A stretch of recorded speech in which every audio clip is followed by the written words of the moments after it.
podcast libre qui parle de cheminement et de guérison intérieure.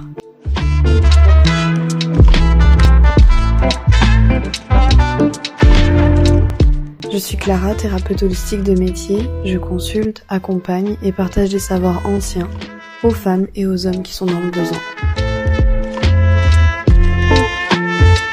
Il est audible sur toutes les plateformes d'écoute. Vous abonner vous permettra d'être tenu au courant de la sortie des nouveaux épisodes. Bienvenue et bonne écoute.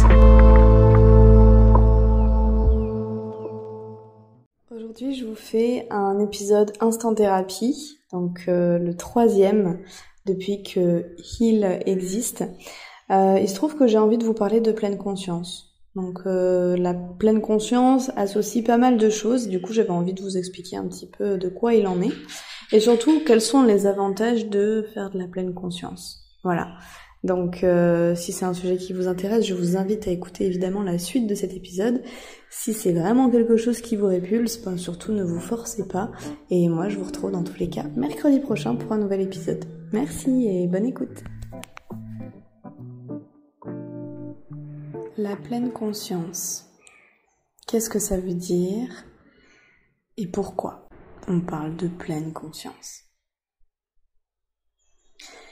Alors, je vais vous dire quelque chose. Il se trouve qu'il y a quelques années, quand j'ai présenté mon diplôme de diététique, j'ai utilisé comme sujet la pleine conscience. Et à cette époque-là, on m'a un peu regardée comme une extraterrestre. Et c'est pour ça qu'aujourd'hui, j'ai eu envie de vous parler de pleine conscience. Alors, on en entend beaucoup parler dans le milieu du yoga. Et puis peut-être que vous avez une idée précise, peut-être que vous en avez pas du tout. En réalité, la pleine conscience, ça signifie être dans le moment présent, dans l'instant T. Par exemple, vous faites quelque chose, je sais pas, vous êtes en train de vous laver les mains. Eh ben, je peux vous parler de pleine conscience pendant que vous vous lavez les mains.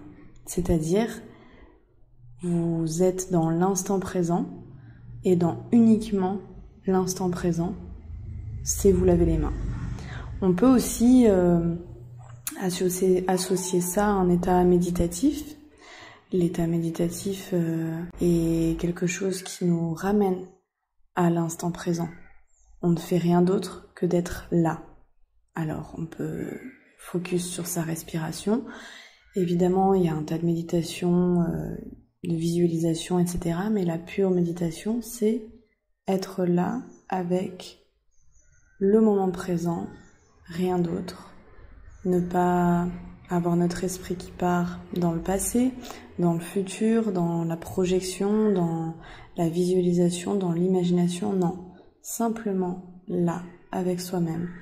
Dans cet instant T. Maintenant, ça paraît toujours simple à dire, la pleine conscience.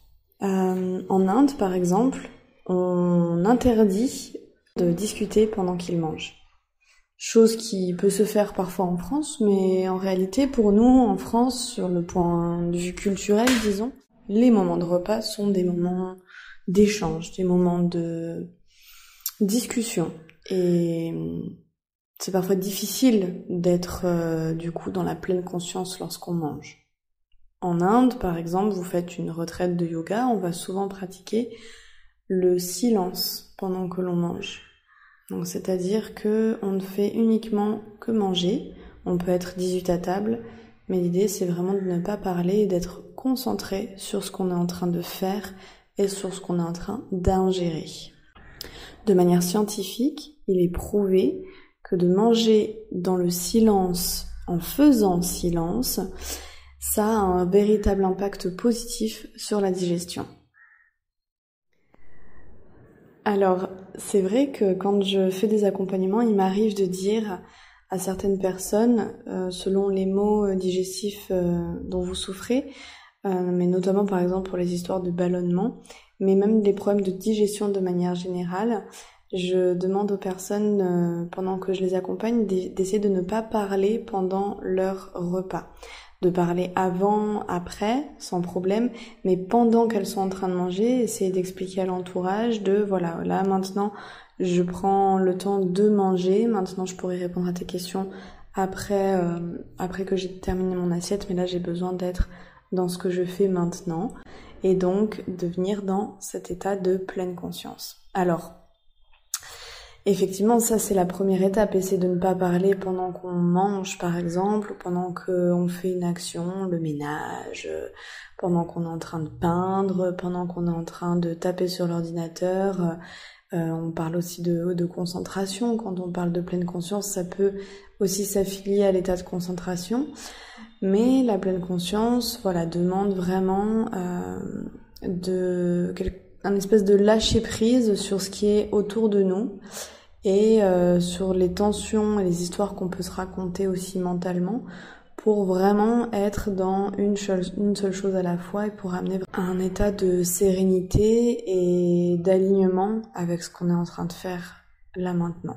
C'est aussi quelque part un moment où on peut remercier son corps pour son bon fonctionnement, où on peut aussi alléger son mental en lui disant « mais là maintenant j'aimerais uniquement faire ça sans pour autant ignorer toutes tes angoisses et toutes tes questions, mais là maintenant je suis dans ça et uniquement ça ». Donc vous faites un cadeau en fait, que ce soit sur le plan psychologique, mental, émotionnel et physique. Il y a certaines personnes qui arrivent à pratiquer la pleine conscience, notamment lorsqu'elles ont par exemple trouvé aussi des passions dans leur vie, des métiers qui sont vraiment qu'elles incarnent. Je pense par exemple à des danseurs professionnels, des chorégraphes qui sont responsables d'une certaine équipe de danseurs, et qui donc on leur demande d'être créatifs, à la fois d'être aussi maître, de poser une structure, un cadre, quelque chose, voilà, pour aussi accompagner les danseurs, et que tout ça puisse se faire de manière créative et de manière constructive. Eh bien, il est vrai que parfois chez ces gens-là, c'est quelque chose de presque primordial que de pratiquer la pleine conscience. On est animé vraiment par ce qu'on fait, quand on a trouvé vraiment son dharma, sa mission de vie. Et bien dans ces moments-là, la pleine conscience, c'est quelque chose qu'on pratique de manière quasi quotidienne. D'accord ? C'est-à-dire que maintenant je vais écrire ma chorégraphie, je vais l'imaginer, je suis dans ça et uniquement dans ça. Je ne suis pas dans le repas de ce soir, dans j'ai oublié de prendre rendez-vous avec telle personne, etc., etc. Donc disons que pour ces gens-là, ça se pratique la pleine conscience de manière, disons, fluide, naturelle et de manière régulière. Maintenant, quand on n'a pas la chance d'avoir trouvé vraiment sa passion, d'incarner vraiment quelque chose, un message qu'on a envie de faire passer, ça peut être compliqué de ne pas rentrer dans son mental lorsque on fait, par exemple, un métier qui ne nous anime pas, quelque chose qui n'est pas, voilà, quand on sait qu'on a un potentiel plus grand que ce qu'on fait à l'heure actuelle. On peut ressentir de la frustration, on peut avoir le mental qui vous dicte différents scénarios, et donc ça peut être compliqué d'aller dans la pleine conscience parce qu'on a envie de se projeter, on a envie de comprendre aussi pourquoi on en est là, on regarde le passé, on regarde le futur, on regarde le présent, mais parfois justement être dans le présent, c'est difficile parce que c'est un présent qu'on a du mal à accepter, qu'on peut avoir du mal à infuser avec, et donc toujours de revenir dans le mental, et bien c'est quelque chose qui est humain, qui est naturel. Et donc dans ces cas-là, la pleine conscience, elle va pouvoir intervenir sur des petites choses comme j'étais en train de vous dire, sur vos repas, vos temps de repas. Vous prenez une douche, pensez justement à uniquement ce que vous êtes en train de faire là, quand vous êtes dans la douche, quand vous êtes en train de vous brosser les dents, quand vous êtes en train de sortir vos poubelles, quand vous êtes en train de lire quelque chose dans un article ou sur les réseaux sociaux. Donc vous l'aurez compris, l'avantage d'être dans la pleine conscience, c'est d'être présent dans le moment présent, d'être vraiment là dans ce que vous faites, notamment si vous vous adressez à quelqu'un, si quelqu'un s'adresse à vous, vous savez que vous êtes à 100% là. Ça a quand même des bénéfices sur vos relations, qu'elles soient professionnelles ou personnelles. La pleine conscience peut avoir des répercussions vraiment positives sur votre digestion, votre respiration, votre apaisement mental et émotionnel. Et enfin, même si vous n'avez pas encore trouvé le métier, quelque chose qui vous anime à 100%, dites-vous que c'est toujours un passage et que justement en étant dans la pleine conscience, dans certains éléments de vos vies, vous allez faire de la place justement pour vous poser les bonnes questions. Donc finalement, la pleine conscience, c'est un grand mot comme ça, mais si on y porte un peu attention, on se rend compte que ça peut déverrouiller quand même beaucoup de choses. Je vous remercie pour votre écoute. Pensez à vous abonner, commenter, noter ou encore partager à vos proches ce qui a résonné en vous, car cela peut résonner chez d'autres. Enfin, vous trouverez toutes mes coordonnées en description. Et moi, je vous dis à mercredi, car mercredi, c'est l'heure de heal.